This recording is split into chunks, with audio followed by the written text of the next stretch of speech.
کہ 3 دوست تھے سفر میں، تو ایک آگے بڑھ گیا اور منزل پر پہنچ گیا اللہ کے نبی، پھر دوسرا چلا اور وہ منزل پر پہنچ گیا ابو بکر، اب تیسرا راستے میں ہے۔ اب مسجد میں داخل ہوئے تو آپ کے ادھر ابو بکر تھے، ادھر عمر تھے رضی اللہ عنہ، سامنے صحابہ بیٹھے تھے۔ آپ نے ان سے فرمایا دیکھ رہے ہو ہاکذا نحشر یوم القیامہ، میں قیامت کے دن ایسے اٹھوں گا، میرے سیدھے ہاتھ ابو بکر ہوگا، الٹے ہاتھ عمر ہوگا۔ ملہم مراد، سارے مرید ایک شخص مراد، کتنے بڑے آدمی۔ تو صحابہ نے مشورہ کیا کہ فتوحات ہو گئی ہیں، کیسر اور کسریٰ کے خزانے مدینے میں آ گئے ہیں، اور عمر کا وہی حال ہے، وہی مجاہدہ ہے، وہی مشقت ہے، تو اب اسے نرم روٹی کھانی چاہیے۔ حضرت عمر کی روٹی کوئی کھا نہیں سکتا تھا، اٹک جاتی تھی گلے میں، اتنی سخت ہوتی تھی۔ تو انہیں لباس بھی، بڑے بڑے وفود آتے ہیں تو انہیں لباس بھی اچھا پہننا چاہیے، اور کوئی اب خادم رکھ لیں، اتنے غلام ہیں، کوئی خادم اپنی خدمت کے لیے رکھ لیں۔ یہ کون مشورہ کر رہے ہیں؟ زبیر بن عوام، طلحہ بن عبید اللہ، سعد بن ابی وقاص، عبد الرحمن بن عوف، علی بن ابی طالب، ابو عبیدہ بن جراح، 6 اصحاب عشرات المبشرہ میں سے 6 آدمی یہ مشورہ کر رہے ہیں۔ حضرت علی نے کہا مانے گا نہیں، جو تم مرضی کر لو۔ حضرت علی نے کہا نہیں مانے گا، کہا نہیں ہم انشاءاللہ منوائیں گے، ہم خود نہیں جاتے، ہم حضرت عائشہ کو بھیجتے اور حضرت حفصہ کو بھیجتے، دونوں امہات المومنین ہیں اور ایک بیٹی ہے، تو ان کی ضرور مانیں گے۔ تو یہ دونوں تشریف لائیں اور متکلم بنی حضرت عائشہ، کامر المومنین آج آپ سے ایک بات کرنی ہے۔ کہنے لگے کہو۔ کہنے لگے اللہ کے رسول کے دور میں نہ دنیا آئی، نہ اللہ کے نبی نے دنیا کا ارادہ کیا، تو وہ مشقت میں گزر گئے۔ میرے باپ ابو بکر کے دور میں دنیا کی فتوحات نہ آئیں، نہ انہوں نے ارادہ کیا، وہ بھی گزر گئے۔ اب اللہ نے آپ کے لیے دنیا مسخر کر دی ہے اور لہر بہر ہے، اور آپ کا وہی حال ہے، آپ کچھ نرمی کریں۔ وہ جو پچھلی باتیں انہوں نے کہیں، غلام رکھیں، اچھے کپڑے پہنیں، بڑے بڑے وفد آتے ہیں، نرم کھانا کھائیں، نرم بستر استعمال کریں۔ اور عمر کا رنگ بدلنا شروع ہو گیا۔ تو حضرت حفصہ دیکھ رہی تھے بے ابا گیا چھت نال، تو جب حضرت عائشہ خاموش ہوئی تو کہنے لگے یہ بتاؤ تمہیں یہ کس نے بھیجا ہے؟ تو کہنے لگی پہلے کوئی ہاں نہ کرو تو پھر ہم بتائیں گے۔ کہنے لگے اگر مجھے پتہ چل جائے نا کہ تمہیں کس نے بھیجا تو میں مار مار مار کے ان کے چہرے لہو لہان کر دوں۔ پھر فرمانے لگے حفصہ تو گھر والی ہے نا، یہ بتا کبھی اللہ کے نبی نے 2 ٹائم کھانا کھایا؟ زندگی میں کبھی 2 وقت کھانا کھایا؟ وہ کہنے لگی نہیں۔ فرمانے لگے صبح کھاتے تھے تو شام نہیں کھاتے تھے، شام کو کھاتے تھے تو صبح نہیں کھاتے تھے، کہ جی اللہم نعم۔ ایک دفعہ تو نے ایک چھوٹے سے میز پر کھانا رکھ کے دیا تھا، تمہیں یاد ہے؟ تو اللہ کے نبی نے اٹھا کے زمین پہ رکھ لیا تھا اور کہا تھا آکل کما یاکل العبد، کہ جی اللہم نعم۔ تمہیں یاد ہے اللہ کے نبی کا ایک ہی جوڑا ہوتا تھا اور اسے وہ خود دھوتے تھے، اور بعض اوقات وہ خشک نہیں ہوتا تھا اور بلال آ جاتے یا رسول اللہ الصلاۃ، تو آپ کہتے ابھی میرے کپڑے خشک نہیں ہوئے، یہاں تک کہ نماز تاخیر ہو جاتی تھی اور آپ وہ خشک ہو کر اس کو پہن کے جا کے نماز پڑھاتے تھے۔ اور یہ بھی تمہیں یاد ہو، وہ کہنے لگی اللہم نعم، کہ یہ بھی تمہیں یاد ہوگا کہ ایک دن وہ جوڑا بھی نہیں تھا تو آپ نے پڑوسن سے چادر مانگی تھی جس کو لپیٹ کر جا کے نماز پڑھائی تھی، یاد ہے؟ کہنے لگی اللہم نعم۔ کہا نبی کا بستر کیسا تھا تیرے گھر میں؟ کہا ایک ٹاٹ تھا، اس کو میں دوہرا کر کے بچھا دیتی تھی رات کو۔ تو حضرت عمر کہنے لگے ایک رات تو نے اس کی 4 تہیں لگا دی، تو صبح اللہ کے نبی نے کہا حفصہ میرا بستر تبدیل کر دیا ہے؟ کہ نہیں یا رسول اللہ وہی ہے، بس 2 کی 4 تہ لگا دی۔ کہا اس کو دوبارہ ویسے ہی کر دے، مجھے رات کو اٹھنے میں مشکل پیش آئی اس کی نرمی کی وجہ سے، یاد ہے؟ کہنے لگی اللہم نعم۔ تو فرمایا اللہ کے نبی نے کبھی 2 سالن کٹھے کھائے؟ اللہ کے نبی نے کبھی 2 سالن کٹھے کھائے؟ کہنے لگی نہیں، کوئی نہیں کھائے۔ تو حضرت عمر رونے لگے، فرمایا کہ جنہوں نے تمہیں بھیجا ہے نا انہیں جا کر کہو کہ 3 دوست تھے سفر میں، تو ایک آگے بڑھ گیا اور منزل پر پہنچ گیا اللہ کے نبی، پھر دوسرا چلا اور وہ منزل پر پہنچ گیا ابو بکر، اب تیسرا راستے میں ہے، ان کے راستے پر رہے گا تو پہنچے گا ورنہ بھٹک جائے گا۔ والذی نفسی بیدہ، اس رب کی قسم جس کے قبضے میں میری جان ہے، میں اپنے آپ کو اسی حال پہ رکھوں گا حتی تلحق روحی باللہ، یہاں تک کہ میں اپنے رب کے ساتھ جا کے مل جاؤں۔ جن کو اپنی ذات کی طرف نبی کی محنت متوجہ کرتی، تحریکیں اوروں کی طرف متوجہ کرتی، اور انبیاء کی محنت یا قوم اعبدوا اللہ ما لکم من الہ غیر،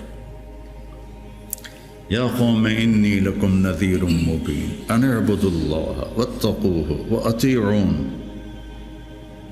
انی لکم نذیر مبین انی لکم ناصح امین۔ اور جب خنجر لگ گیا اور پتہ چل گیا کہ بچنا ممکن نہیں ہے تو اپنے بیٹے کو بلایا عبداللہ بن عمر، فرمانے لگے جاؤ عائشہ کے پاس اور ان سے کہو کہ عمر اپنے ساتھیوں کے ساتھ دفن کی اجازت چاہتا ہے، اور امیر المومنین نہ کہنا، عمر کہنا، چونکہ اب میں امیر المومنین نہیں ہوں۔ اگر وہ اجازت دیں دیں تو مجھے وہاں دفن کر دینا، ورنہ مجھے عام قبرستان میں لے جانا۔ عبداللہ بن عمر رضی اللہ تعالیٰ عنہ تشریف لے گئے تو عائشہ رضی اللہ عنہ بیٹھی رو رہی تھی، تو انہوں نے عرض کی اماں جان میرا باپ عمر بن خطاب اپنے ساتھیوں کا قرب چاہتا ہے۔ تو حضرت عائشہ رضی اللہ عنہ نے روتے ہوئے کہا یہ جگہ تو میں نے اپنے لیے رکھی تھی، لیکن اگر عمر طلبگار ہے تو مرحبا بعمر۔ واپس آئے، کہا ابا جان ابشر قد اذنت، اجازت ہو گئی۔ کہ بیٹا ممکن ہے میرے شرم میں کہا ہو، جب میں مر جاؤں نا پھر دوبارہ میرا جنازہ لے جانا اور باہر رکھ دینا، اور پھر ایک دفعہ دوبارہ پوچھنا، اگر اس وقت اجازت ملے پھر مجھے اندر لے جانا۔ اتنے میں حضرت علی آئے تو بڑے گھبرائے ہوئے تھے، تو حضرت علی نے پوچھا اتخاف من الموت؟ کہا نہیں، الذی بعد الموت، الذی بعد الموت، جس ہستی نے 22 لاکھ مربع میل میں اسلام پھیلایا، تو کہنے لگے ڈرو نہیں، میں نے کئی دفعہ سنا کہ اللہ کے نبی نے کہا خرجت انا و ابو بکر و عمر، دخلت انا و ابو بکر و عمر، جیت انا و ابو بکر و عمر و سیدہ کہول اہل الجنہ ابو بکر و عمر، کہ میں نے کئی دفعہ سنا، حضرت حسن بھی ساتھ. تو کہنے لگے قیامت کے دن گواہی دو گے میری؟ کہا میں بھی دوں گا، حسن بھی دے گا، میں بھی دوں گا، حسن بھی دے گا. تو حضرت علی چلے گئے، تو موت کی آہٹ محسوس کی، تو عبداللہ بن عمر نے گود میں سر رکھا ہوا تھا. کہنے لگے عبداللہ میرا سر زمین پر ڈال دے. انہوں نے پنڈلی پہ رکھ لیا. وے حق، سنتے نہیں ہو میں نے کیا کہا، مجھے زمین پہ ڈال دیا. انہوں نے سر زمین پہ رکھ دیا، تو اپنا چہرہ زمین میں ایسے رگڑنا شروع کیا، ایسے ویل لک یا عمر ان لم یغفر لک ربک، یہ کہنا شروع کیا، ویل لک یا عمر ان لم یغفر لک ربک، ویل لک یا عمر، ویل لک ولامک یا عمر ان لم یغفر لک ربک. یہ کہتے کہتے جان نکل گئی. اور لوگ اکٹھے ہوئے تو حضرت عبداللہ ابن عباس کہتے ہیں کہ کسی نے میرے کندھے پہ ہاتھ رکھا، تو میں نے مڑ کے دیکھا تو علی تھے، رو رہے تھے، کہہ رہے تھے کہ نہیں، بات کی بات. حضرت صہیب رومی نے جنازہ پڑھایا، وصیت کی تھی میرا جنازہ صہیب پڑھائے. ان 6 کو تو ڈال دیا تھا نا شورا میں، تو صہیب نے جنازہ پڑھایا، جنازہ اٹھایا گیا اور آ کر حضرت عائشہ کے دروازے پر رکھا گیا، اور عبداللہ بن عمر آگے بڑھے کہ اماں جان میرا باپ حاضر ہے، اندر آنے کی اجازت چاہتے. تو عائشہ رضی اللہ عنہا نے اپنی چادر اٹھائی اور اپنے آپ کو ڈھانپا اور باہر نکل گئی. مرحبا بعمر. تو جب آپ کی تدفین ہو رہی تھی تو عبداللہ بن عباس نے کہا کہ میرے کندھے پر کسی نے ہاتھ مارا، تو میں نے دیکھا تو علی رضی اللہ عنہ رو رہے تھے، کہہ رہے تھے عمر مجھے پتا تھا تیرے سوا یہاں اور کوئی نہیں آ سکتا، تیرے سوا یہاں اور کوئی نہیں آ سکتا، مجھے پتا تھا تو یہیں آئے گا. علم کا یہ منتہا ہے. اس کو اگر ہم اپنی آپ ذات کو بیچ میں سے نکال دیں گے تو ہم گرنا شروع ہو جائیں گے. تجھے کیوں فکر ہے اے گل دلے صد چاک بلبل کی، تو اپنے پیرہن کے چاک تو پہلے رفو کر لے. عائشہ رضی اللہ عنہ موت کی سکرات میں تھی، تو عبداللہ ابن عباس رضی اللہ عنہ نے آنے کی اجازت چاہی. تو جنگ جمل کے بعد سے بول چال بند تھی، کیونکہ عبداللہ ابن عباس حضرت علی کی طرف سے لڑے تھے باقاعدہ. تو آپ کے پاس عبداللہ بن زبیر اور مسور بن مخرمہ رضی اللہ عنہ بیٹھے ہوئے تھے. تو حضرت عائشہ رضی اللہ عنہ خاموش ہو گئی، اتنا اثر تھا اس بات کا. تو ان کا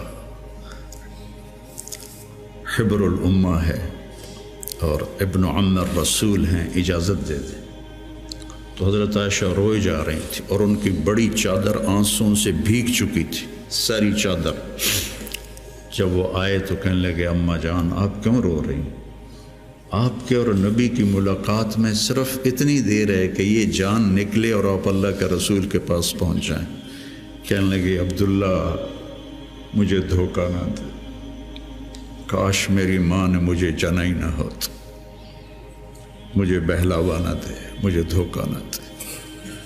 اور اللہ کے نبی نے کہا تھا یا عائشہ انہو لیہون علی الموت ان اریتکی زوجتی فی الجنہ، عائشہ مجھے مرنا آسان ہو گیا ہے کہ مجھے پتہ چلا ہے تو جنت میں میری بیوی ہے۔ اور وہ رو رہی تھی۔ تو میرے عزیزو، اپنی ذات کو نہ بھولو، اپنی ذات کو سامنے رکھو گے تو آپ ترقی کرو گے، اپنی ذات کو بھلا دو گے اور عیب پکڑتے پکڑتے، کمیاں پکڑتے پکڑتے آپ کو اپنا آپ بھول جائے گا۔